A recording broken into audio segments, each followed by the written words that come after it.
Morning, everyone. Ganda maga po sa lahat. We can already proceed since the major stakeholders are here with us, and we can just allow the other stakeholders to join in the conversation when they arrive. So this meeting is now called to order, and let me direct the committee secretary to acknowledge our resource persons for this morning.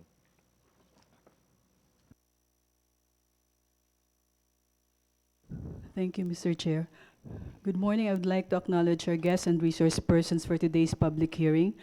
From the Department of Energy, Assistant Director Melita Obilio. From the Energy Regulatory Commission, Attorney R.J. Louis Kuwanan. From the ASEP Clean Energy Living Laboratories, Dr. Joseph Yap. From the UP Electrical and Electronics Engineering Institute, Dr. Michael Angelo Pedraza. From the UP College of Engineering, Professor Ferdinand Manegdeg, the Dean, and Dr. Winley Butch Cervera. From the from the UP Vice President for Academic Affairs, the Vice President for Academic Affairs, Ms. Maria Cynthia Rose Bautista. From the UP Transco, representing UP Transco, Professor Wally Del Mundo, and from the University of the Philippines, Chemical Engineering Department, Engineer Lisa Stephanie Dison. Everyone has been acknowledged, Mr. Chair. Thank you, ComSec. And today we'll be tackling Senate Bill number 172, an act establishing the Philippine Energy Research and Policy Institute. Basically, this bill has been approved by the Senate during the 17th Congress. Unfortunately, the House did not approve a corresponding bill, kaya hindi ito naging batas. But here in the Senate, we managed to approve it on third reading. So we refiled the said bill so that we can again tackle this, talk about the establishment of a Philippine Energy Research Institute. We want to hear from you again, your opinion, if there are any changes in your opinion. We want to also hear from you the logic on establishing a research institute, specifically an independent research institute that will guide the country as a whole and guide policymakers as well as legislators in the realm of energy and power. But before we go into the discussion of the bill, I would like to share with you some of our experiences and learnings regarding an independent research institute. Over the break, after approving the bill during the 17th Congress, I did my own homework. Umikot po ako hindi lang sa Pilipinas, kundi sa buong mundo, to look at the other research institute in the United States, in Europe, and lately in Singapore. And I was surprised because as a small country as Singapore, which has a population of 4 million, has an independent research institute. In fact, sa kanila, dahil kinakabahan sila, wala silang resources, wala silang oil, walang gas, wala nga silang a place for wind, dahil where will you put wind farms in a small country like Singapore? Wala silang lakes. So hindi sila makalagay ng floating solar. Wala rin silang place to put solar. So because of that urgency, they created an independent research institute solely to find ways to be energy independent. And I want to share that with you. But I'd like to go to my slides. Gusto ko lang ipakita. This is a trip we made to Stanford Precourt Institute of Energy. Ito po yung isa sa mga models na sinusundan namin. And Stanford, as you all know, is one of the best universities in the United States. But they have an independent research institute solely for energy. And I asked specifically, ano bang relationship nitong institute with government? Ang answer po nung kanilang executive director, wala. No? In fact, it's an independent research institute that produces research, whether it's in favor of government policy or not in favor of government policy, but it's an independent research institute. And as you all know, Stanford is one very beautiful campus. And we also asked whether, how do they use the knowledge base of Stanford? And a lot of the researchers actually are students of Stanford, no? Masteral and also doctorate. And that lady, yung blonde lady ho, is the, nasa gitna is the executive director. And she graciously hosted us and explained to us the structure of the research institute. But more so, what I was very happy to hear from them is they also have linkages. No? In fact, they are very open in forming linkages with different universities. This is a academe-based research institute. Sa Europe, nakita namin more non-academe, more independent NGO-based research institute. But in this case, it's sa US, we found out most of the research institutes there are academe-based. No? And part of their activity is to create linkages. No? Because technology has no boundaries. Technology emerges in emerging countries. No? So they want to also learn from different countries in terms of new technology and new policies. This one is the Solar Energy Research Institute of Singapore. This is under NUS. And it's specifically for solar. No? And yun na nga, no? Dahil kinakabahan ho sila na one day, pag pinutol ho ng Malaysia, yung natural gas supply nila, or nagkaroon ho ng gulo sa Middle East, wala ho silang energy, walang enerhiya ho sa kanila. So the most feasible form of energy for Singapore is solar. No? So they're exploring a lot of way to propagate solar in their country other than land-based solar. Dahil wala naman lupa ho sa Singapore. So they're pushing for the technology of floating solar. So ito po yung, we went to this research institute. The guy in wearing a cap is a Belgian hired by NUS. And he was the one, hindi ko sumasayaw yan. He was explaining to us their research program. And actually, I was surprised. No? Akala ko ang solar panels, ilalagay mo lang sa taas, professor, may electricity na. Apparently, there are so many forms of solar panels catering to different characteristics of water. No? Because not all bodies of water are the same. No? Iba may wave, iba walang wave, iba gumagalaw, iba hindi gumagalaw, iba brackish, iba salty, iba fresh. And all of this affects the performance of solar panels. I was surprised. I thought you just buy one solar panel, lagyan nyo ng floater, there you go. But in this case, ang dami silang na-discover na iba-iba. And the reason for that is they want to be the most, because nga, bodies of water in Singapore are very limited. This is actually a man-made catchment area for their potable water. No? Wala kasi silang tubig. They import from Malaysia. So what they do is they build man-made catchment area. So pag umuulan ho, pinupuno nila ho yan at doon ho nila kinukuha yung kanilang potable water.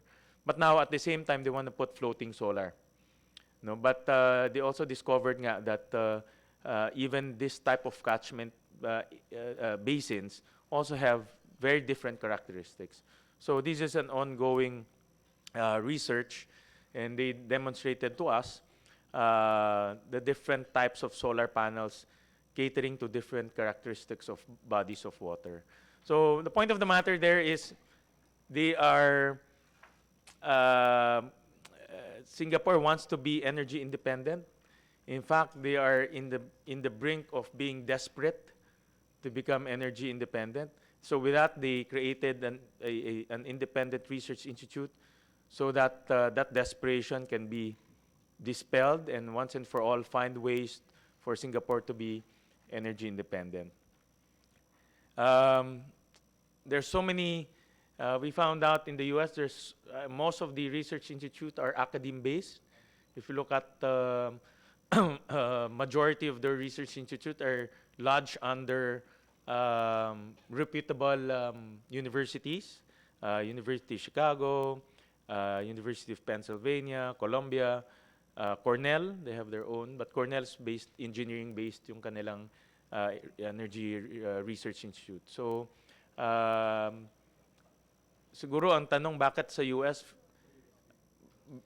bakit popular ang research institute no in energy, and in the US the conversation of energy is a political conversation, no? Alam naman natin the US is really hungry to become the world's major supplier of energy, no? Whether it's LNG or other forms, but that's their hunger. That's why this research institute, even though it's academe-based, a lot of funding comes from different sources, no? Whether it's government or private sector or corporations. But the hunger to become the world's leading supplier of energy is funneled through the research institute. And lastly, ito po yung mga, based on our research, ito po yung mga different research institute in different countries. Germany is one of the leading research institutes in the whole world, but mostly non-academe ho sila. We also found out in Germany, marami pong mga NGOs, no? Catering to different topics. Mahilig ho sila doon ng renewable and sustainable. Alam ni Professor Wally yan, renewable and sustainable energy. In the US, pakita nyo nga, mostly academe-based.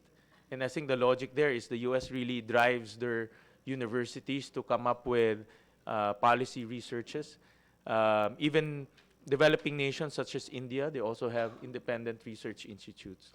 So this concept is widely popular because, again, the conversation of energy for me is not only a political conversation but also a basic necessity for everyone, no? Kung wala ho tayong enerhiya, our country will never grow and will never move. So that brings me to the bill at hand. I think the fundamental logic why we are pushing this bill is really to come up with an independent research institute that will be, I describe it, a sparring partner for government, so that it can complement or at least provide check and balance to government policies, and with the end goal of someday, no, becoming energy independent for our constituents. So with that, we will now go into the discussion of this bill. Since the proposal of this bill will be launched under our national university, we would like to hear the comments of course, Ma'am Cynthia, who is the representative of the University of the Philippines, and we'd like to hear your comments and also suggestions on how to make this bill once and for all a reality. So we turn over the mic to Ma'am Cynthia. Thank you very much, Your Honor. Thank you for the introduction and for your for sharing what you visited outside the country. I guess we are very grateful that this is this should have been done maybe years ago, and we're doing it now. A little late, but thank you very much for the effort of actually initiating this bill. So maybe our comments. We have with us our colleagues from the College of Engineering. Actually, we convened colleagues from different colleges, at least for the first, because as you know, you gave us 100 million, even if the law was not passed. And so we convened colleagues from the College of Engineering, from the College of Social Sciences and Philosophy, from the School of Economics. Apparently, we learned in that discussion that our colleagues from the School of Economics were actually involved in the USAID project that would like to institute this. and also from the Geology Department, the College of Science. We were not able to include the Statistical Center, which actually our Institute of Statistics is actually involved because they were involved in that first project. So maybe by way of comments, maybe I will also reiterate some of the comments of our colleagues from the School of Economics because they cannot be here. But thank you too that this has to be an independent institute. The closest and I think the only independent government institute we have is PIDS, and Joe Piap is here. He was a former president of PIDS. But this one is not a what we are proposing here is academic based. So it's based in the University of the Philippines. So maybe just to reiterate the points of our colleagues in the School of Economics, they've been also trying to compare with a congressional bill. So they're trying to harmonize with the bill that is now, I think, in Congress. And our colleagues from the College of Engineering can share their views on this matter. Basically, for Section 4, maybe the independence is very important in our country because we are more politically influenced than maybe the other academic institutions elsewhere. So the suggestion is to add to Section A the phrase, statement that says, in so doing, so Section A is to conduct pertinent policy research on energy issues and ensure the coordination and timely dissemination of results to key government agencies. But to add to that, in so doing, the Institute shall maintain its independence in that research endeavors will not be influenced or constrained by political affiliations, technological bias, or other presuppositions, or something to this effect. I mean, just to assert the independence. And then for Section 5, Your Honor, for 5B, the suggested revision, 5B states establishing research and policy development programs and capacity building trainings on energy. So the suggested revision is establishing research and policy development programs and capacity building trainings on energy. Special attention will be given to needs of the Department of Energy's energy research, testing, and laboratory services to help strengthen its research capacity. So I guess we understand that this institute is going to be supportive of government, but at the same time, it can be the check and balance. The independence will allow it to be critical of policies that may, or at least give policy options in case you might not have one option. But having said that, we might consider also inclusion of support for the capacity building in government. In Section 7, Mr. Chair, I think our colleagues from the from the College of Engineering have suggestions on the nature of the executive director, but the executive director must be full-time. I guess that has to be written down, even if he's a professor, that it will not be an additional assignment. In other words, the professor will have to be working full-time if that is the case. So it's in a full-time capacity because a research policy center or institute has to have a full-time executive director who links with different groups as well as convenes and monitors the research that's going on. For Section 9, Advisory Council of the Institute, I think it's important to be able to say, provided that the 3 members shall come from academe, within and outside the UP system, I think the addition of within and outside the UP system, actually the UP system has a policy research center. It's called the Center for Integrative and Development Studies. And that center actually has fellows from because the experts may not all be in the University of the Philippines. So to allow for experts coming from outside, that's the addition of that phrase. And then for Section 10, Your Honor, to add Section 10F, which is to advise the Institute through its executive director, the organizational structure of the Institute, including position classification and compensation of employees in coordination with the Department of Management. The executive director to recommend directly to the president UP president upon endorsement of the advisory council.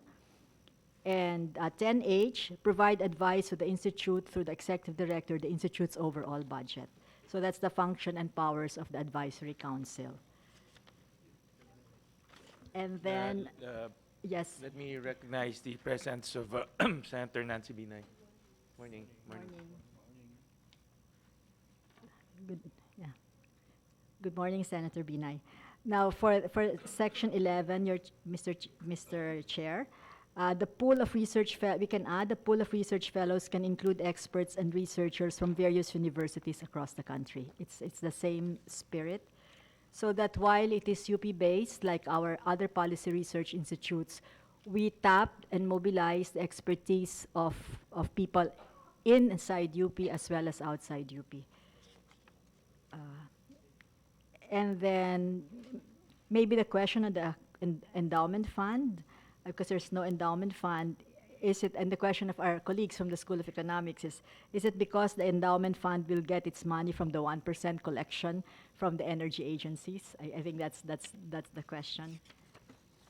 So those are mostly the comments, Your Honor, and I think, again, let me express our deep appreciation for this effort. This is really a very important strategic bill, strategic for our country. Thank you.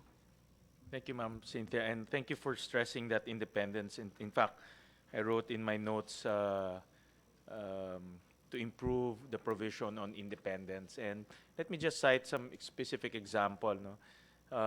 We've been hearing the talk on reviving the nuclear power agenda in our country. No? And very few people can claim to be experts in nuclear power. No? Even I have very broad knowledge on nuclear power. Nuclear power is a very political discussion. No? In many countries, it's actually more political than more economics, engineering, or necessity. Political because it has inherent risk, alam ni Professor Walian. And second, it's also connected to national security. No? And in our country, the Department of Energy has been pushing for this. But the basic question is nuclear energy fit for the Philippines? Is it fit for our country? Will it deliver the promises of lower electricity costs at very minimal risk? Minimal risk now and minimal risk for the next generation, because we're talking about nuclear waste, which will be inherited by not only the next generation, but 1 million years after. No? So, and I think you hit the nail on the head.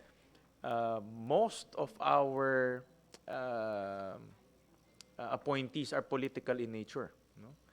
And when you talk about political appointees, and then you have political policies, who will be the one checking those political policies? No? And that's why we need that independent body that will give us independent research, independent advice, and independent analysis. No? Again, not to just criticize, but also just to balance and give the public an equal view of certain issues. No? And I think that is one of the most basic fundamental logic why we need this type of universities. And as demonstrated earlier in other countries, that has been the function of most of the research institute, no? To balance policies of government. No? Hindi naman lahat ng policies ng government tama eh. No? May tama pero minsan iba kailangan i-tweak para maging mas accurate. So that's one of the logic, and I thank you, Ma'am Cynthia, for pointing out to strengthen that provision on independence. That's also one of the things that I saw that we need to improve in the bill. The other one is, I just want to ask Ma'am Cynthia, no, how will a academe-based research institute lodge under UP, first of all, help UP, and then help our country as a whole? No? So maybe, well, the closest we have right now is the UP Center for Integrative and Development Studies. In the 1990s, well, it helps UP because it's able to mobilize expertise of UP. Maybe UP is a very big institution. It has 8 constituent universities.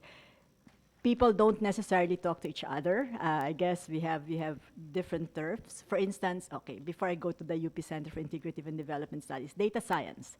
One of the main areas that we have to get into now, apart from the omics, etc., is data science and data analytics. And we know that it is a very important area, but we did not realize how many of our faculty members are actually involved in different areas of data science until we brought them together and then discovered that, oh, people have been working, there are many experts, but we thought we were just starting, not from scratch, but from near scratch, but we're not really near scratch. So in other words, having a research institute like this will enable us to bring together even our faculty members in the university whose expertise are known, but they are not brought together.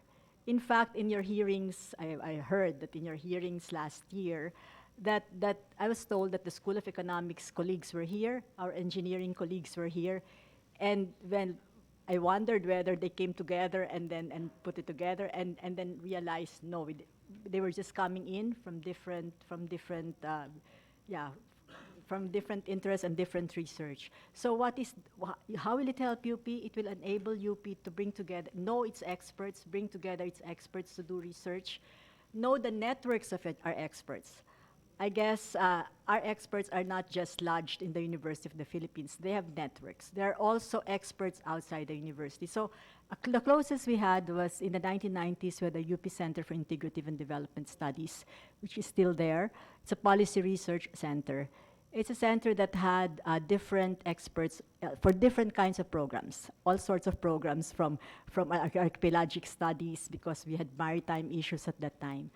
The value of UP, and I discovered that when we were talking about the Spratlys, for instance, and what to do with the Spratlys. That was at the time when we did not yet have our baselines, and our marine scientists were saying if our baselines are not set, then we will not be able, then even Malaysia might get into our continental shelf or something to that effect. But UP was able at that time to connect with NAMRIA, DFA. Again, it's the same thing for our government. Our agencies are working also in silos. So because it's an independent institution, then it can bring together experts also from government and think of crafting policy options. Now, in terms of crafting policy options, maybe the idea is we had a whole debate about Pinatubo. Okay, that was the disaster then and what to do with Pinatubo. You had the Punong Bayan position on one hand, and you had Kelvin Rodolfo position on the other, and you were working with both. So basically, it was what was our policy option in the Pinatubo areas, and what are the what are the advantages and disadvantages of just allowing Lahar to go down, and on the other hand, containing Lahar. The university did not have one position on this because it was not easy to make one position because we had different positions, but the actual options were laid out and the studies that connected to the options were laid out. Eventually, because there were human settlements, it was the Punong Bayan formula that was actually there. But that's how the university can help. So it helps the university by allowing us to bring our expertise. UP is a public service institution, so it is also, its mandate is not just a research or graduate university, it is also a public service university. And because we're the national university, we have to serve this country. So that is the kind of service it will do. So there is already experience in mobilizing experts across the country, and I think that is one of its strengths. Again, experts not just based in UP. In the case of the 100 million projects, we also, of course, the experts are also, some of them are from UP, so we also involved the nuclear, Kaloy Arcilia, and he's part of it, but he wasn't part of the actual projects. So the whole discussion is not, even the discussions among our scientists is already interesting in itself. But if you bring in the experts, it's even more enhanced. So, yeah. Thank you, Ma'am Cynthia. And I think that's also one of the logic of housing it in UP is to harness the different expertise of UP, whether inside of UP or outside the UP. But UP can consolidate this wealth of knowledge from different expertise. During the course of this, during the course of the formulation of this bill, we also did some research whether to make it independent or non-academe based or academe based. And I remember we asked both the Germans when we went to Germany, and also Stanford, no, the executive director of Stanford. And I remember she mentioned that the beauty of housing it in a university is you can harness the talent inside university at a lower cost. Di ba? Kasi marami sa mga research fellows, they're gonna do the research anyways. And some of them are passionate in doing so. No, they want to do it not because they want to get paid, but they want to do it because it's part of their passion. And the difference between the European model, wherein it's non-academe, you have to pay for those expertise. No? And energy, as it is a multidisciplinary sector. No? Hindi lang ho engineering ang kailangan, kundi you have to have people in finance, people in economics, people in law. This is really the nature of energy. It's a very complex sector because it's multidisciplinary. No? That's why you cannot only talk to the engineers, professors and engineers. You have to balance it out with the finance people because the engineers can find engineering solution. The question is it economical and affordable? No? So the finance people will run the models to do that. That's why it has to be multidisciplinary. And then I remember sabi nga nung taga Stanford, here in our university, andyan yung mga talent eh. We have the lawyers, we have the engineers, and they're passionate about doing so. And ang tanong ko nga, after doing the research, what do they end up doing? A lot of them work in companies. A lot of them end up in energy-related industries. No?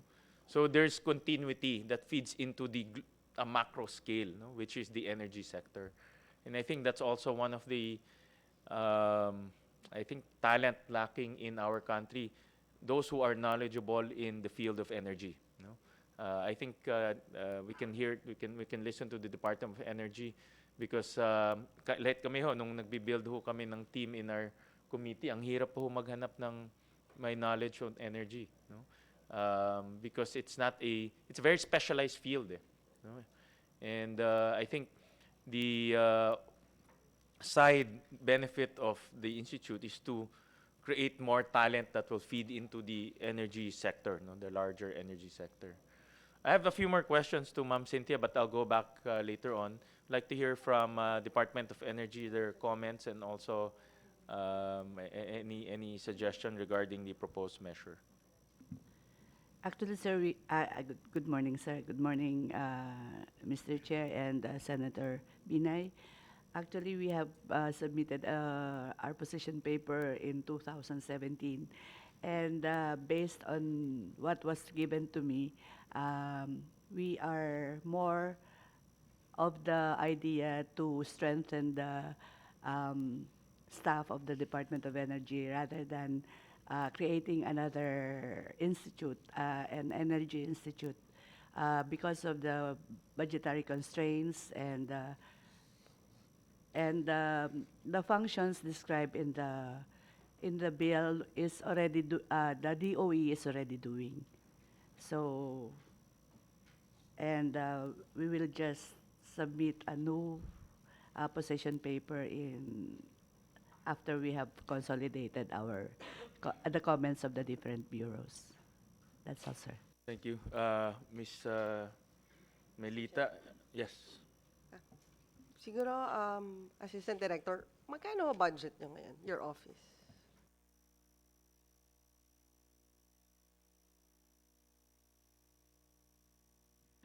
The DOE, ma'am.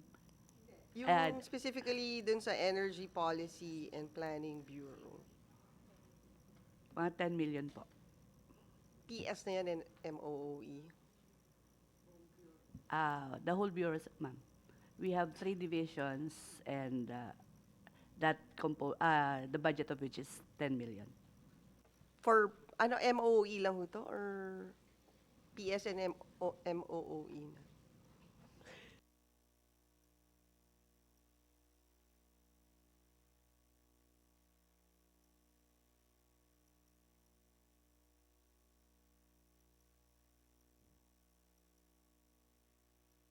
I'm not so familiar with the ano with our budget.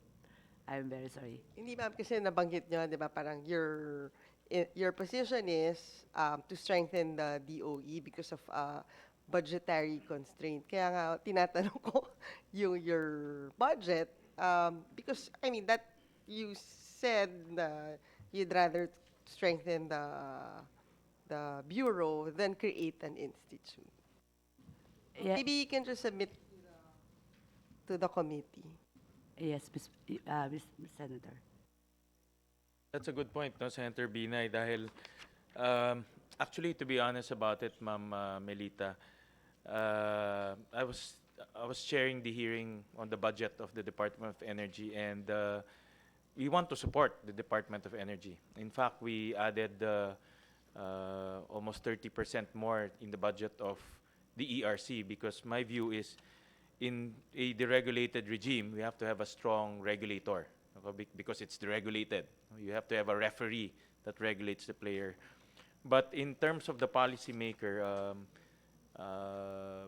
we would support any move to strengthen the Planning and Policy Bureau. No? If you want to increase your budget to a few hundred millions, we will support that. No? Pero dapat manggaling ho sa inyo yun. No? Because in the hearings and in my analysis of your budget, wala naman hong increase in your own budget, and there was no request. No? And I was asking the secretary kung ano yung mga kailangan niya, but there was no request.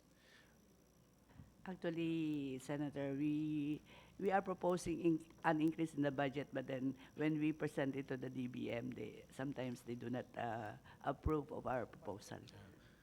Well, yeah, you can always, there's another step. No? You come to Congress, and if we see that your request will be beneficial to the country, then we will support the increase of your budget. No? But then again, that's the point here is I do respect your position, and I admit that that DOE should have its own strong research group. No? Hindi naman ho pwedeng walang research group yung DOE, because being a policymaker, you have to know much better and a mile away to the people that you supervise, which is the power players. No? That's why nakita ko yung logic ng Transco in hiring Professor Wally. No? In fact, tawag ko nga sa Transco from a transmission company to a Transco University, dahil ang dami lang professor dyan. Galing UP, Ma'am Cynthia, lahat. No? Because they are the ones supervising our transmission lines. No? And if you are supervising a very complicated infrastructure and you don't have the brains to do it, no? Paglalaroan ka lang ng paglalaroan ka lang ng mga sinusupervise mo. In the same manner in DOE, you're the policy maker, you create policy that will impact the different policy maker, the different energy players, Meralco being one. Biro nyo, pag pumunta kayo doon sa Meralco building, 2 floor doon, puro economist. No? 2 floor doon, economist. 1 floor doon, puro abogado. No? So how do you regulate someone na puro economist at abogado, 3 floors? No? How do you regulate an animal like that? Mr. Chair, siguro since nabanggit mo na yung staffing, sa bureau ho, ilan yung staff nyo? Less than 60. Less than 60. Lahat to yan plantilla or may mga job orders po kayo? Yung plantilla po yung less than 60, mga 56 yata po. And then ang DOE ba nag-outsource for a study? For example, katulad nga, parang nagkaroon tayo ng shift towards nuclear.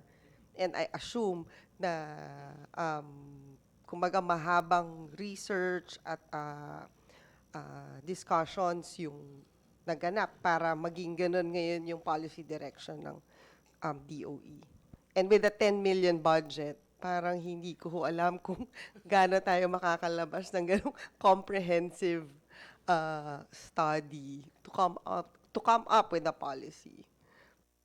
Madam Senator, yung sa nuclear po kasi meron siyang sariling budget sa NEPIO po. May separate budget po siya aside from the regular budget of the DOE. So parang special project po siya.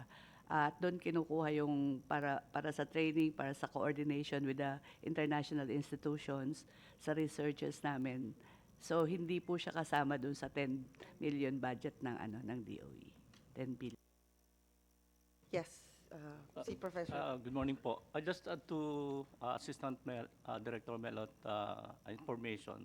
The DOE has several budget actually for research. One of them, for example, is the budget for household electricity consumption survey, which is supposed to be happening every 3 or 6 years. But unfortunately, the last survey that was conducted was in 2011. And the information there are not anymore useful for policy making, for planning now. And what's the problem? Problem is that while this budget, there's at least 30 million a year, supposedly every year, the DO is always putting that budget, but the inability or the deficiency or the inability of the PSA to do the research activity hampers, meaning it's not able to produce the desired research work. So, and this is where an independent research institution can actually be very useful. So my suggestion is the position of the OE and the independent research institute in the university are not actually colliding. I think we should do both. Strengthen the Department of Energy's research capability, but at the same time pursue this independent research institute that should actually operationalize, meaning some of the research work needed can be outsourced to this institute, and therefore those budget can really complement the normal budget of the institute, because these are specific research activity that has to be conducted. And I'm saying that since 2011, nothing happens. Thank you. Thank you, Professor. And I'll give you a very good case in point, no, Senator Binay. And this is not to say because andito si Professor Wally, but they've been doing a lot of research on the operations of the national grid, no, which is the natural monopoly and operator of our transmission lines. And I really appreciate the research they generated, because doing so demands a lot of brain power. And it's a very specialized work na wala kami dito sa Senate. Pero, sino ba nagbibigay ng franchise ng National Grid? It's the Congress and Senate. But how can we give something if we don't have any knowledge on the technical, economic operations of the grid, no? And I appreciated that independent research, because if you talk to National Grid, of course, they'll give you all the, the nice benefits of an operator. But we need someone to check and provide balance also in their statements, so that we'll be guided accordingly. Hindi lang tayo oo ng oo, kundi will be guided accordingly. But again, no, Ms. Melita I subscribe to what Professor Wally said. We'll strengthen both. Kung hingi ho kayo ng malaking pondo, we'll support you. I think it's also important that the policymaker has its own research arm, no, complete with economists, lawyers, engineers to support, because like you said, no, you're lobbying to jumpstart the nuclear energy. No? A basic question is, saan natin tatapon yung waste? No? Diba? So, yung mga ganitong questions should be left to the experts, no? Because wala tayong ganun na talent. And we will support you. We will support you. Actually, Mr. Chair, we have been submitting additional staff to the DBM to increase the manpower, but it has always been rejected. And again, you can again justify to Congress why we need to augment your budget, as long as it's clear and the outputs are beneficial to the people. Then I think you will not have any problems getting support. No? Yeah. Mr. Thank you, Chair. Mr. Sen. Mr. Chair, since you will be defending the budget of DOE, baka pwede naman ho, kung hindi nabigyan ng budget yung sinasabing study ni Professor Del Mundo, maybe it's high time that we put that 30 million para magawa yung ganitong study for next year? Take a look again ng budget ng Energy Policy and Planning Bureau, no? And if we need to increase it, then we'll increase it. But going back to the topic at hand, it can coexist, no? In fact, if you see dun sa US, 40 academe-based research institute, pero may Department of Energy rin sila. Meron rin silang, under the Department of Energy, the Energy IEA, what is this? Um, there's also a research arm of the Department of Energy, no? Yung IEA in Department of Energy nila. So meaning it coexist, no? And in fact, nagbabanggaan yan madalas. No? Pero healthy na banggaan, no? Kailangan mo rin naman ng ganyan eh. No? In any sport, you know, healthy conflict produces better outcomes, no? So with that, Professor Wally, anything that you want to add? No? Isa pong gusto kong i-share or i-propose is that kung pwede ho yung bill explicitly also mention the research is not only policy but include resource and technology. Kasi we believe that the resource and technology research and policy are supposedly synergetic. If you will look at the research institute that Mr. Chair, that you have actually shared to us, all of them are actually doing policy research as ultimate objective. But at the same time, they have to develop those research through technology and resource research, and then also whatever policy output that they produce, eventually they develop technologies, and that would actually eventually will be disseminated to the private sector for commercialization. So I think it would be good if our research institute also explicitly mention about resource and technology research. Thank you, Professor. We also have some guests from the academe. Dr. Michael Pedraza, UP Electrical and Electronics Engineering Institute. Any comments po? Yes, sir. Good morning po. Actually, I was already present last year during the deliberations, and actually we contributed a lot to the forming of the bill up to its current form. And then from the point of view of the College of Engineering, we support it. I think the Dean later on would like to add some information, but I would like to support also what Professor Wally mentioned, because I was also raising this last year that we will be able to conduct policy research if the basic research on energy itself, energy research is mentioned.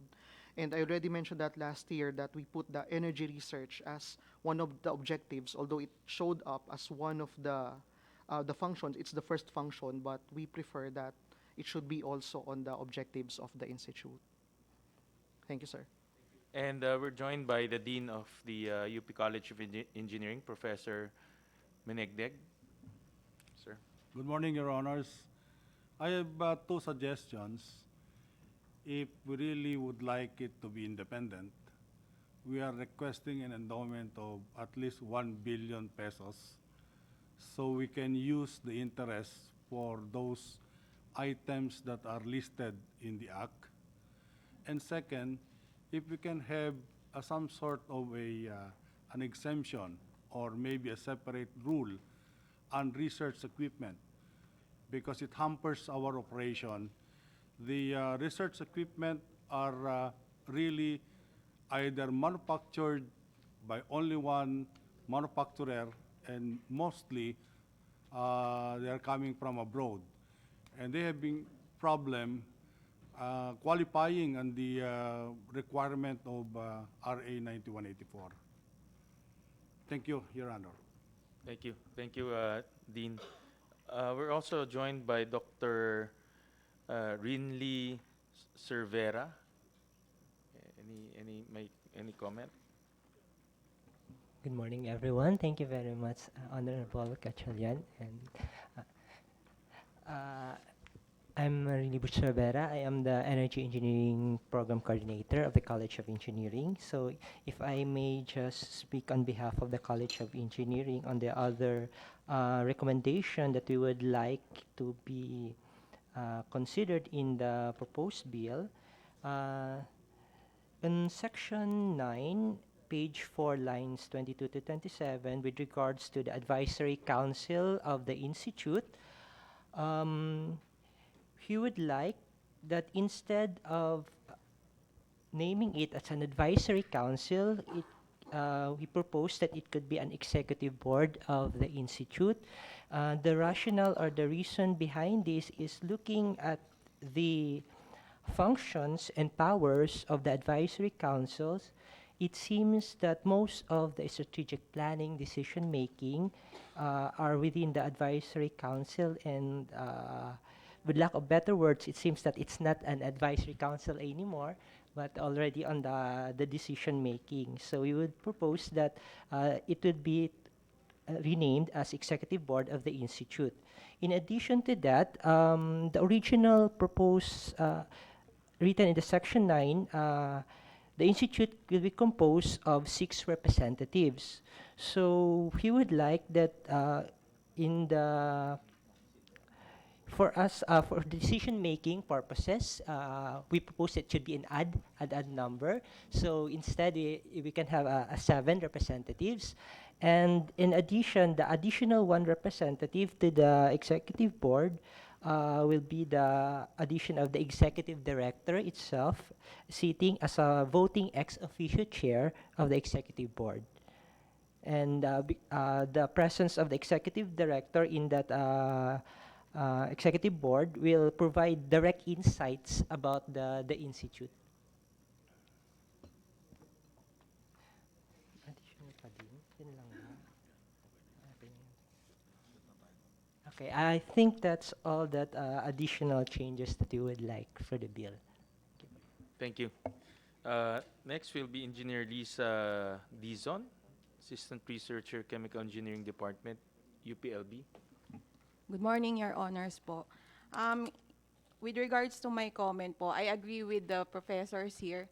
In order, sir, I think they've already mentioned na before po tayo magkaroon ng policy, we needed a technical background.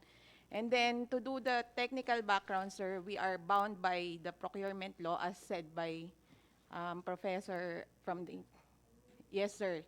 Since we are researching now for the policy, I think we should support, sir, sana a little bit of ease po para ma-fast track sana yung research in order to fast track din po sana yung policy. So yun po yung nakikita ko. I'm not sure if it's related dun sa policy, pero yun lang po yung background na gusto ko pong i-mention.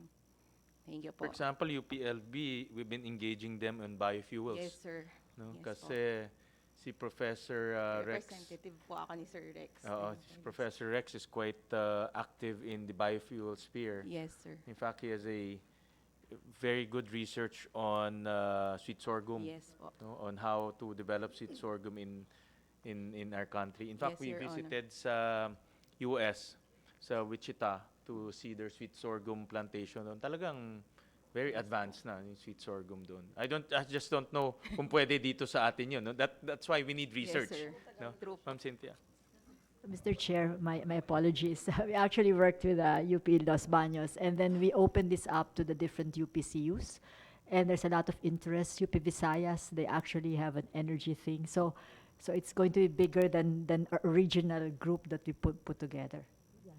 So sorghum is a research. Copra is also a research now. And I'm quite bullish with biofuels because we're an agri-based country, no? And we just haven't found the right, the right crop to produce efficient biofuels, no? Parating merong imbalance. Minsan copra masyado marami, minsan konti. So I think in my discussion with Professor, sweet sorghum is a more stable crop, no, and more stable source for biofuels. It's just how to develop it and where to develop it, and that's again that demands research, no. And yan, specialized yan because I think it's an agri-based research group that should conduct it. Hindi pwedeng ordinary ano lang. No? Yeah. Yes. And then, Mr. Chair, it's I think the point of the research, when we do policy research, we really cannot do it without the research. There are specific policies, for instance, what to do with waste. I think this is one of our projects. But you can't go directly to waste to energy without actually understanding exactly how the waste is being disposed at the moment. So even in our policy research unit, the clearest example is at that point that we were talking about biodiversity conservation, and then we discovered, oh my God, we don't even know what we're going to conserve. So it became a taxonomic, it became a very basic biological study of taxonomies of what we actually have, the survey of what we actually have, before we could move into the biodiversity conservation part. So I think it's really, I think the point that our colleagues are saying is to put it in the bill, because if anybody reads the bill and reads it only as direct policy without understanding the relationship to research, might say that the research that's being done is not necessary, and why are they doing this? Okay, thank you. Yes, Ms. Melot. Current, I just want to know, I just want to tell the body that currently we are in close coordination with the Philippine Council for Industry and Energy and Emerging Technology Research Development, or the PISHERD, which is currently doing the research for us. So I don't know what their role would be in this bill. Thank you. PSERD focuses more on the engineering portion. And their focus is really more on the harder research, meaning to produce the technology. But for example, biofuels, no, that was never touched upon by PSERD, no, because biofuels is an agri-based research, but it funnels through the energy requirements because 10% of our fuel comes from ethanol, no. So my point of the matter there is the DOEST is more on the science and the engineering of the research. It's a very specialized research, but what we envision here is a much broader energy sphere.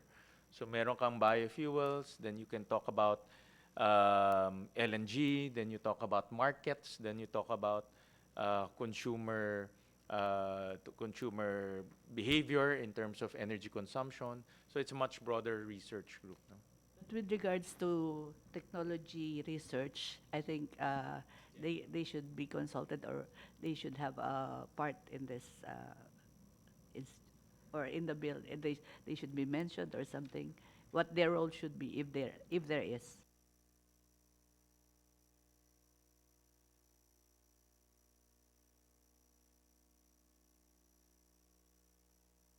Right.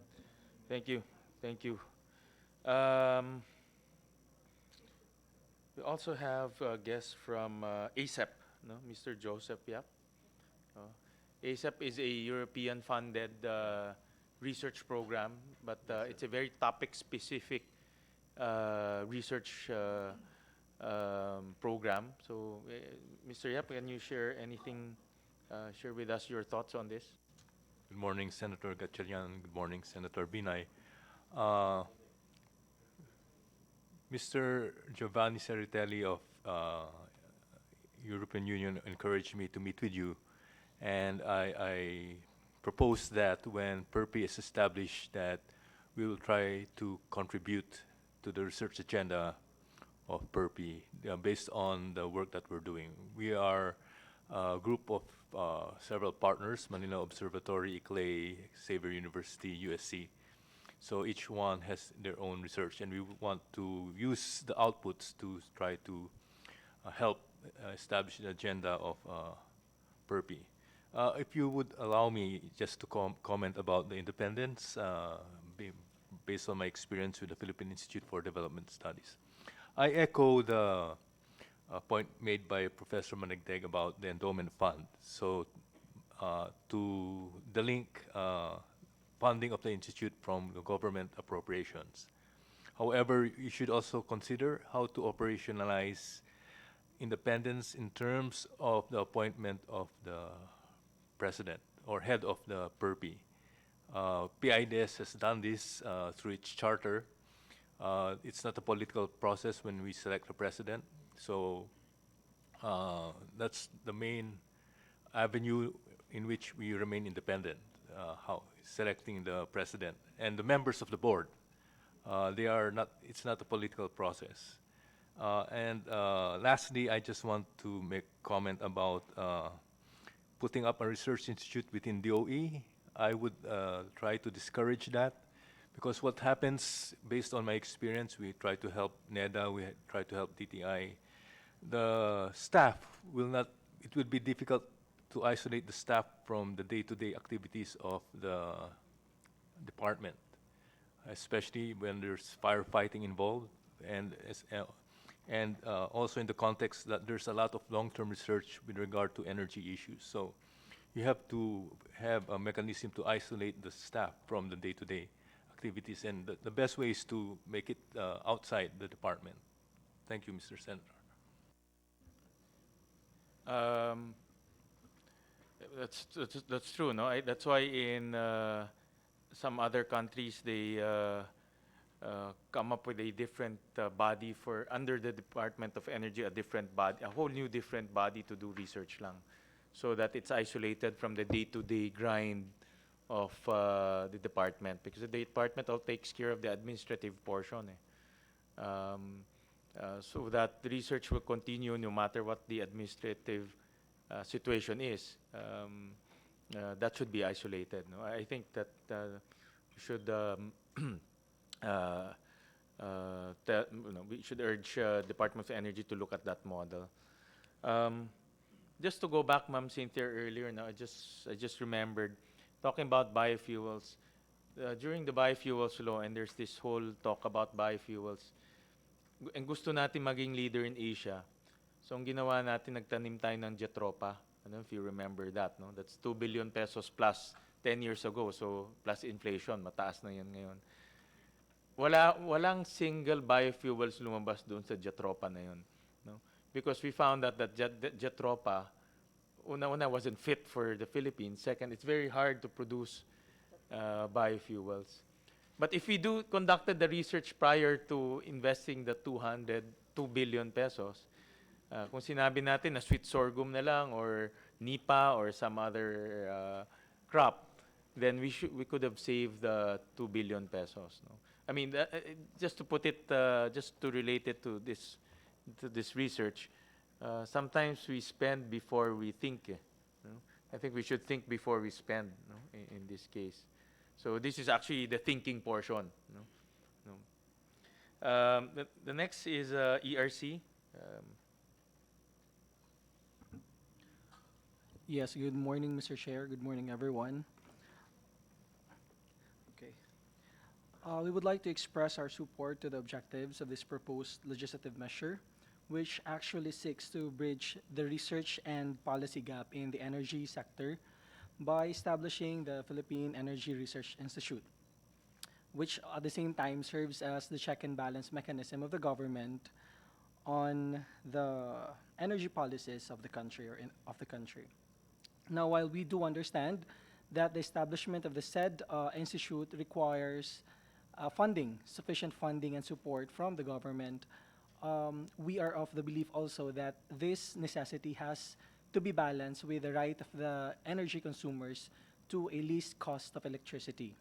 Now, having said that, this leads me to my point, clarificatory question on paragraph 4, endowment fund, particularly on paragraph 4, no, section 14 rather, endowment fund, paragraph 4, which if I may read, in order to support the institute, the additional amount of 1% of each energy-related fee and charge imposed, but in no case lower than 10 pesos by the DOE, ERC, and NEA shall be collected by the respective agencies and units for each application, registration, renewal, endorsement, processing, and other related services for which the collection of fees and charges is allowed by law and the rules and regulations.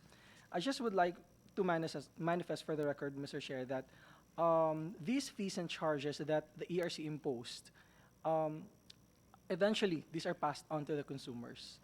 So if we are going to add this 1% on the current scheduled fees and charges that we do impose, eventually this will be charged onto the consumers, and this have definitely a rate implication. So on our part, we do suggest that the 1% will be taken from the annual revenue of the agency, and not on top of the scheduled fees and charges. Although, also for the record, the ERC also currently impose this same rates. I mean, the 10 pesos and the 1% charge. But this one, I believe, is for the funding of the UPLRI. So is this on top of that's also a clarification, if will be on top of the existing UPLRI funding, the PERPI, I think definitely no po. Kasi this is an additional agency or another independent agency. So those are my clarificatory questions, Mr. Chair. Thank you. Doon sa charges of Department of Energy and NEA, hindi pinapass on yan. I'm not sure, but I think hindi po. Only for the ERC na pinapasa po namin. Except po for the fines and penalties, hindi po siya na ipapasa sa consumers. But for the applications, for the SRF, lahat po yun nasasama sa, So, nako-consider for example, the rate setting. power producer will apply to ERC. That application fee can be passed on to the consumers.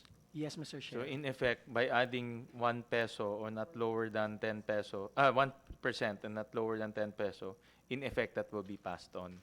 Yes, Mr. Chair, that is an additional burden to the electric consumers. Okay. Tinitingnan ko kasi if what is this? Revenue. Ang revenue ng, tama ba? Ang revenue ng ERC is about 188 billion. For what specific year, Mr. Chair? I think this is total na ito eh. This is what? Okay.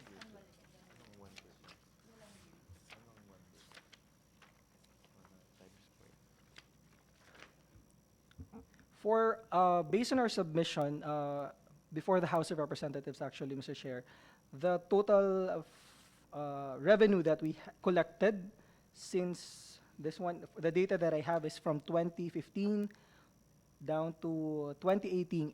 2018 ending September 30 is around 4,387,000. 4 billion. Yes, around Okay. that amount, Mr. Chair. Okay. Time. 919, 4 billion. 4 billion, Mr. Chair. Okay, so parang lumalabas. In theory lang ang 1% is 400 million. Tama? Kasi ang 10% is 40 billion eh. So ang 1% is 400. So that will go to the endowment fund. I'm making it very simple. Making it very simple. If that is the intent of the bill, that the 1% will be charged on the revenue, annual revenue of the agency. Of the agency.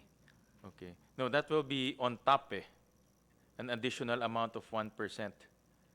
So it will not be taken out of ERC, but 1% will be in addition to the fees and charges that you impose. No? So if that's the case, Mr. Chair, I'm making simple computation lang, no? yes po. Around mga 400 million will be channeled to the institute. If that is the intent Tama of ba? the bill, Mr. Chair, we propose that 1% of 1% of 4 billion. 40 million. 40. 40 million. 4 years. Opo. Hindi siya yung, yes. That's for 4 years, Mr. Chair. That's for 4 years. 4 years. Yes po. Yung 4 billion. Yes po. Oh, sabihin mo ng 1 billion a year. Yes. So, 1 10 billion is 10 10 million. million. 10 million, Around 10 million. a year ang pupunta sa institute. Opo. That's not so big, 10 million a year. So Okay. if that is the intent of the bill, Mr. Chair, we propose that the additional 1% will be limited only to the penalties and fines collected by the agency. The logic here is to give the institute a steady revenue stream, no? And to give it sustainability. That's the logic here. And the logic why it's been taken out of the energy-related agencies is because the output that will come out of the institute concerns energy. So that's why we identified the energy-related agencies, and we imposed additional 1% in their fees and charges. But I think we will take note of your comment on the pass-on, because that's not the intention of this bill. The intention is to give it longevity, no? But definitely we don't want to overburden the consumers. Although 10 million is not really an overburden, but definitely the concept of passed on, no? In concept of passed on is not welcome here in our country, you know. So we need to look at this very carefully again. Professor? I just want to inquire from the ERC if what's the status of the revenues of the ERC? Because what my understanding is that the revenues of the ERC goes back to the National Treasury, and therefore actually we may not need to, if that's the case, then we may not need to increase the charges that will be passed on to the consumers, because at the end of the day, these revenues are the revenues of the ERC goes to the Treasury. Maybe we can just subtract from what was being remitted to the Treasury. So instead of add on, we subtract. Yes. But well, we can think about that. At least it's not good. At least it's not a additional burden to the consumers. Ma'am Cynthia? So, Mr. Chair, I guess picking up from the endowment fund and the PIDS experience experience of independence financially, is it possible for the law or for our government to give an endowment fund, and then its maintenance is what will be coming up? I mean, endowment fund that you will use interest of, but the input money that will come in might be coming from the 10 million. If it's 10 million, it's very, very small. So it will not be able to sustain the institute. To sustain the institute, I guess, it can be sustained with an endowment that will make it also independent. So, but how does that go? Yeah. Ma'am Cynthia, is there any other? I understand that this concept is not new, no? I think there's some institute that also has this type of mechanism, no? Do you? No, I used to sit in the board of the Philippine Institute of Development Studies, but the former president is here. Okay. Do we have an endowment fund? Okay. Professor, can you explain that also? I'm sorry. okay, because he's the former president. We received an endowment fund in 1977-78 from PL 480. It's a USAID project.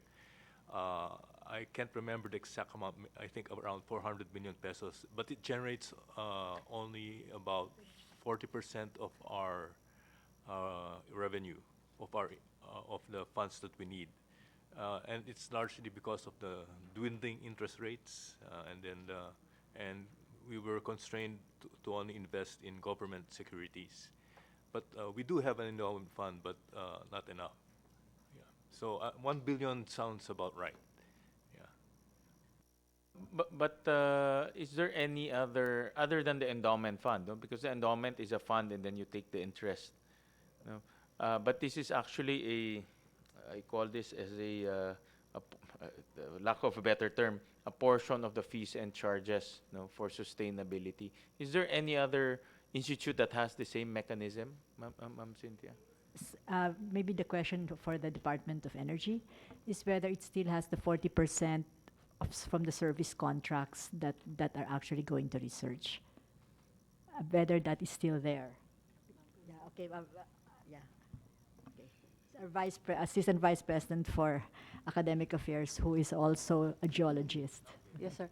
Because before, sir, for the petroleum service contracts that are operated within the country, a certain percentage of that was supposed to be allotted for research. I'm not sure if it's 10 to 20%, but I'm not sure if they still have it in DOE. So all the service contracts are supposed to have that allocation for research. But the allocation for research goes to UP?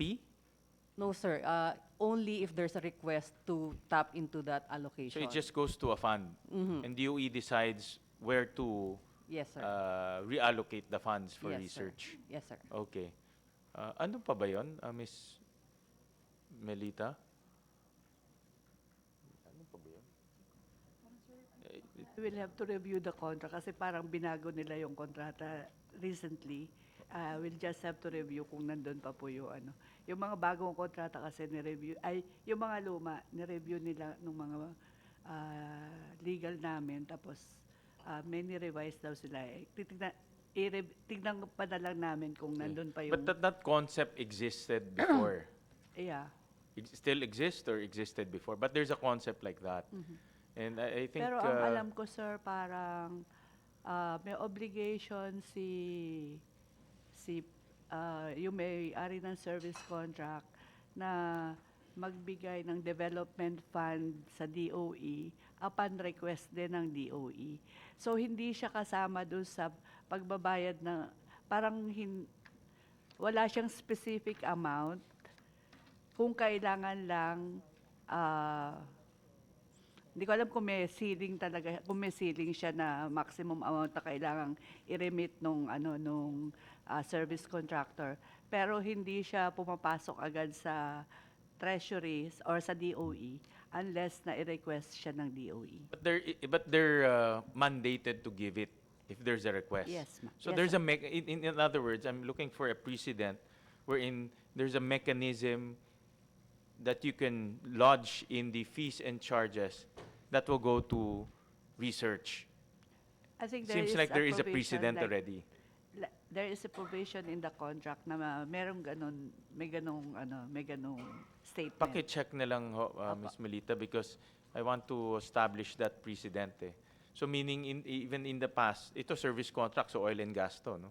So even in the past service contracts, there's now or in the past, so meron ng intention to really boost research in our country, no? Because nga we want to, of course, achieve energy security naman with oil and gas, no? Sige, well, paki-check na lang po what happened to the funds. And we want to also hear from Dr. Ballesteros of PIDS, ma'am. Thank you, Senator. Okay, PIDS has been actually providing inputs into this PERPI bill in the House. Yeah, and I suggest that in terms of stating the inclusion of not just policy research but also energy research into the bill, to consolidate this with the House version, because we had a very good and long discussions on this, and we have actually revised the objectives that will input the concern about energy, the basic energy research to be part of to be highlighted in the objectives of the bill. And then on the issue of independence, yeah, I think that the key, which was also mentioned by our former president, Dr. Yap, the key provisions for in this bill would be in the organizational structure as well as in the endowment fund. And in the organizational structure, I think our issue there is that if it is under a UP, or it's under the academe, does this actually entail more bureaucratic hassles? Because that's also one of the issues that you have to consider. It's not just the independence, but flexibility as well as you're able to manage the bureaucracy under the PERPI. Because from the bill, what we're seeing here is that you have an advisory council, and then which is mainly recommendatory in terms of the policies, and it is approved by the UP president. But the UP president is also governed by the Board of Regents. So essentially, I don't know how would this be a smooth process, or will this be a longer bureaucracy where you have the approval process could be delayed yeah, delayed in terms of the flexibility as well as decisions of the PERPI. Because from the experience of PIDS, it's basically a very simple structure. And to us, it worked in terms of independence. You have a governing board, which, as our former president said, is not politicized. And it's the governing board that basically makes the approvals and decisions gives the policy directions with regards the research agenda and activities of PIDS. The operations and management is basically lodged with the president. So it's actually, we find it in terms of the approval process and decision making very relatively smooth, rather than going through going through NEDA or the entire bureaucracy of NEDA. So essentially, we are attached to NEDA, but actually independent in terms of administration and management from NEDA. So I think that is very critical looking into this. How will this entire system work? We have a Board of Regents, we have the UP president, we have an advisory, and then we have, which really has no power, because it's mainly advisory, recommendatory. The approval is still with the UP president or the UP system. So that's one. And the second is on the endowment fund. We have to consider that the proposed bill includes two functions, which is one research, the other is training. So I think one has to be very careful in terms of what should be the critical focus. Because in the case of PIDS, we're really dedicated on research. And if you look at the AP, although it wants both research and training, it's actually moving towards more of the training mandate. So how are you going to balance this, or are we more really into research rather than, and support lang yung training component? So and of course the endowment fund is very important in terms of independence. And I think it was also mentioned here that on top of the endowment fund and on top of the ERC support, there's also government appropriations. Is this an annual thing, and would this also have, because as much, in terms of independence, it's really better that you have an endowment fund and you don't have to go to Congress annually for government appropriations. So probably it could be an endowment fund plus the ERC, just for sustaining the operations. Government appropriations on an annual basis would really be dependent on, like for us, it's mainly subsidy mainly for MOE rather than the whole entire operations of the agency, of the institute. So, Sa PIDS ba, I know it's in the GAA. No? yeah, Correct? 40%, roughly 40%. yeah, because Roughly 40%. Yes, of our required. Professor, can you use? I'm sorry, roughly 40% of our required income support, financial support. So 40% from the endowment fund, 40% from GAA, 20% from projects. So that's Okay. the rough breakdown. The 40% endowment fund came from USAID. Ito yung Yes, USAID. yes, sir. Yeah. So that is the one, and you only use the interest. Yes. Okay, Yes, and sir. the fund is where is the physical fund? They are the funds are invested mainly in government securities. Who manages the investment of those funds? It's managed by our admin and finance staff. So Okay, we so- we hire a team within the admin and finance staff to monitor. But it actually is straightforward because T-bills, then we Yes, buy yes. T-bills. Yeah. So there's a fund, they manage the investment of the fund to maximize the interest income. Yes. And then Yes, sir. the other side is from GAA. Yes, sir. From Yeah. GAA. Yeah. Okay. All right. Okay. Well, if you look at it's the same model as here, no? More or less, no? That you have a combination of GAA and a combination of um,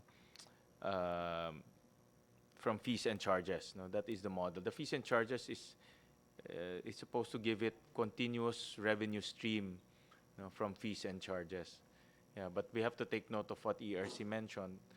The concept of pass-on is really something that we need to study very carefully. No? But yung proposal ni Professor Wally, maybe we can get it. Baka sa NGCP, pwede natin kunin. Malaki yung revenue ng NGCP. No, but we'll study that very carefully. No? Ma'am Cynthia? Thank you. I think Dr. Ballesteros actually raised the question of the bureaucracy.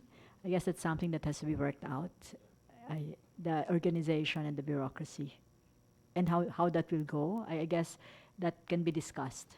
Yeah. In your opinion, Ma'am Cynthia, we've consulted with UP, no, regarding the structure, and the philosophy is we want it streamlined, and we want the funds to go into research, not into overhead, no?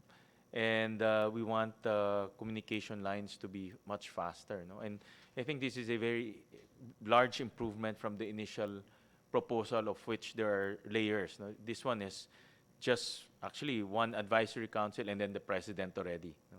So I guess, but I think Dr. Ballesteros raised the thing about the Board of Regents. So maybe we can even refine this more with the suggestion also of the advisory council as opposed to an executive board. I think we can this is something that has to be discussed in relation. You see that we can improve, no? In concepts lang, Ma'am Cynthia. I think the point that was being made is it's actually the Board of Regents that makes a decision, and the president brings it to the Board of Regents. But there are also many instances or many issues or many areas where the Board of Regents delegates to the president. So that's delegates to the president and gives the president authority to make a decision on certain things. So that, I think, is something that can be discussed also with the board. I think what Dr. Ballesteros is raising is it's very bureaucratic when you have an executive board that actually makes some decisions already, and then it goes to the president, and the president makes the decision apart from the executive board. That one can be worked out. But I think she's raising also the other level of the president and the board, because the board makes a decision. But this is something that can be discussed with the board in terms of whether it delegates to the president. I'm not sure because I'm not a lawyer, but whether it delegates this to the president, as it has delegated to the president many other things in the past. Yeah. Insofar as the institute in concern, it can delegate the, let's say, the day-to-day operations of this institute, and the president delegates again to the executive director the nitty-gritty and the more micro management of the institute, no? So there's no problem about the management. I think the management is really separate, as most of our units are managed almost autonomously. Yeah. It is really when there are decisions that are to be made, for instance, the thrust, and then you go to who approves. And what Dr. Ballesteros was saying is in PIDS, it's the executive board that actually makes a decision, and then it gets implemented. In this case, it's an executive board or an advisory council that goes to the president, and then it still goes to a board that finally confirms the decisions made by the president with the executive board. But maybe in practice, most of the time, the board decides. It really passes to the board, and the board does not really raise a lot of objections to things like this. But I think the point that's being made is if it's going to be lodged in UP, then the bureaucracy has to be worked out, maybe prior to, yeah. I'm reading now the powers and function of the advisory council. It's mostly advisory in nature. No? For example, endorse to the UP president appointment of research fellows, officers, and employees of the institute. No? So it's mostly advisory in nature. And I think this one is designed after refinements. No, it's designed to give the president a lot of flexibility in running this institute. And I think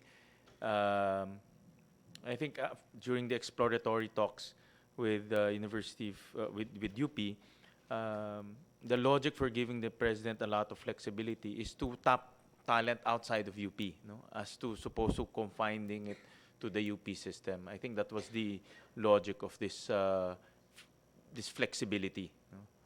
So, Mr. Chair, there's no problem, I think, with the logic of that. I think the point that was just being made is, if you look at the bureaucracy of the university, policies actually go through different layers, the board being the highest layer. And the president, as the co-chair of the board, brings it to the board. So basically, I think the point that was just being made is that you have layers from the institute to the president to the board of regents.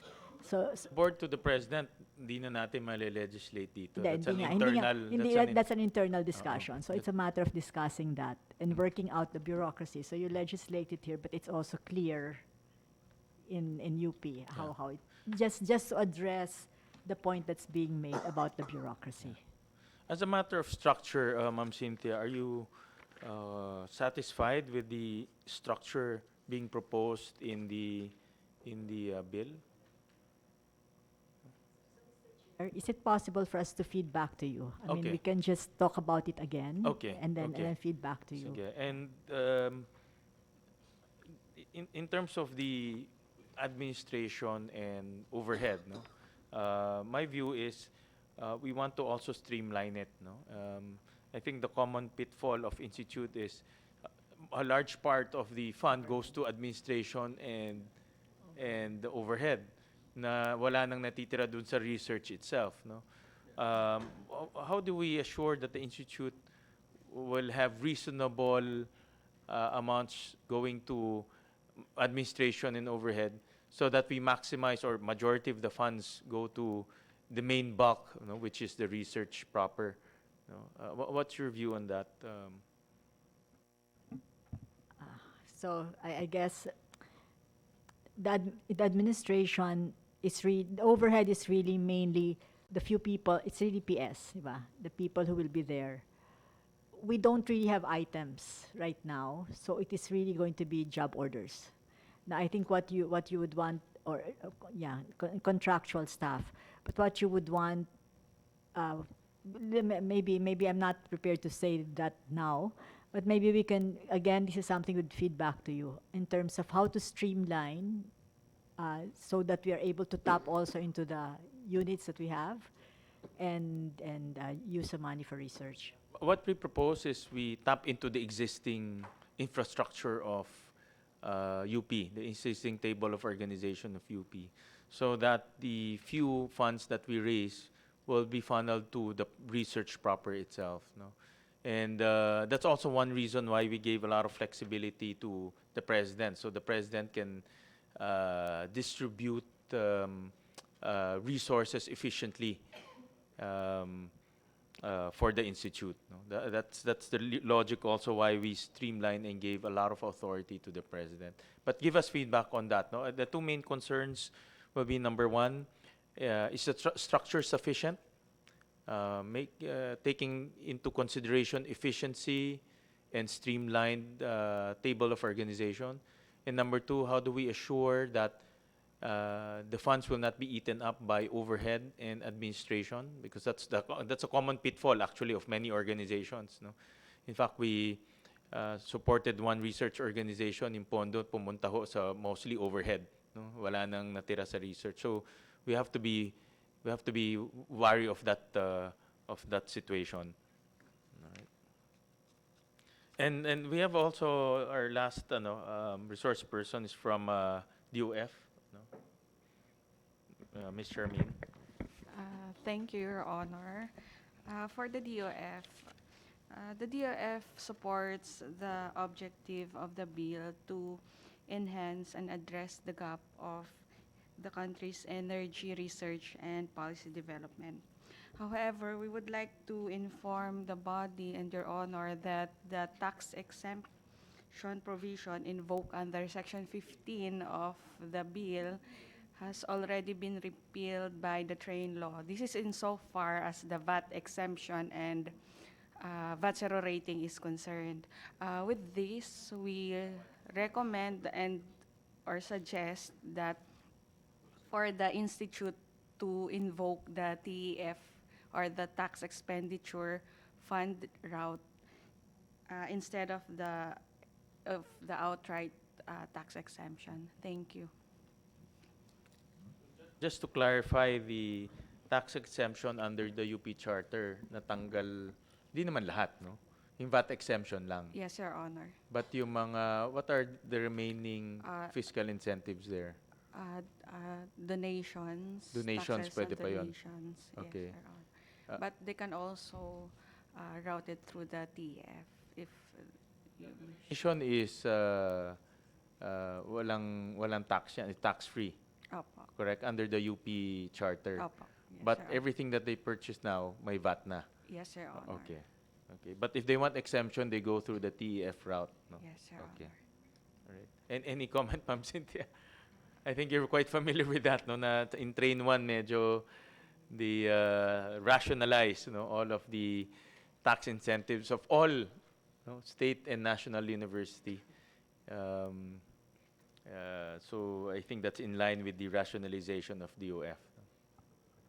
Mr. Chair, with regards to the other sources of funds for this institute, well, earlier there was worry that PSHERD was going to be, that there was going to be duplication. PSHERD is a funding agency, and many of its projects actually go to the university as well. So I guess what we're saying here is there will be projects that will be coming from other sources and not just from the research funds cannot come only from this source. They'll have to come from other sources, and that would include PSHERD and the DOST.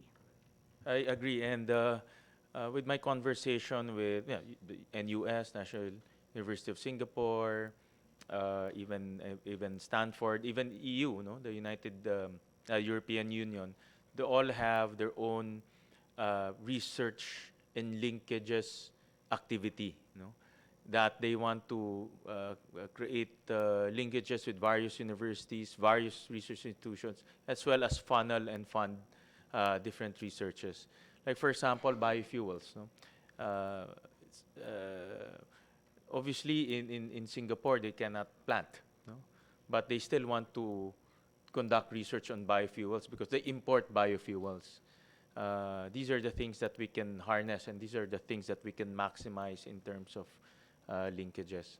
So definitely, funds coming from outside will be a very big activity for this research institute. With that, any comments from the body? I think we've already exhausted all of our resource persons. Any few comments, Professor? Yeah. Sir, sa ERC po ulit to. Just so para makagaan sa ERC. Number one, it would be good to know that it's the university who actually helped the Energy Regulatory Commission in issuing the very first mandate of the IPIRA law when Professor Magabo and I wrote the Philippine Grid Code and the Philippine Distribution Code. What I'm saying is that the ERC itself actually would greatly benefit from this institute if we continue to do our research, which is classified as regulatory researches. And I believe that the regulatory researches that can be directed towards helping the ERC would eventually lead to the least cost mandate of the ERC. I mean, we can reduce the cost of electricity by having ERC coming up with regulatory rules that should be guided by scientific research. Thank you, sir. agree, Professor. In fact, ERC should have their own research arm, no? For regulatory purposes, no? Meron na ba kayo? Wala pa, ano. So, the reason for that, the regulatory concepts also evolve. Because when technology evolves, the technology that you regulate also evolves, no? So you also have to keep up with the changes of the times, and you can keep up if you conduct research also, no? So for now, I think all of the what I understand in your budget, a lot of your researchers are farmed out, eh. Binibigay sa mga experts kasi wala pang in-house. In fact, we flagged ERC to already start thinking of coming up with your own research group outside of the regulatory function, outside of the rate regulatory functions. Kasi ngayon yung research nyo purely for rate regulatory, but outside of that, for technology, for example, sabi nga ni Professor, in distributed, kahapon diniscuss natin, no? Distributed energy resources. How do you regulate that? It's distributed, no? But it's already coming to our shores. So we need to study that concept, because that concept, when it comes in, you cannot over-regulate, you cannot also under-regulate. It has to be the right amount lang so that our consumers benefit, no? So, ano talaga to, very dynamic itong industriya na ito, eh, no? Yes, Mr. Chair, I do agree. I subscribe to the idea of the good gentleman that this has a beneficial effect or implication to the regulatory frameworks of the ERC. As to the budgeting purposes, we leave it up to the wisdom of the Congress. For now, you can give your budget to the institute. No? Sila na muna gagawa ng trabaho nyo. No? With that, any last words po from the body? Kung wala naman po, we'll just a few reminders for submission sa DOE po, budget of your office, ma'am, Melita, and how much do you want it increase habang may time pa tayo? Of course, the research, what are the research items that you are conducted? So we should justify why we will increase your budget. Also, feedback from UP in terms of the structure, in terms of how to minimize overhead and administration cost. And again, from DOE, the 20% share of the service contracts. No?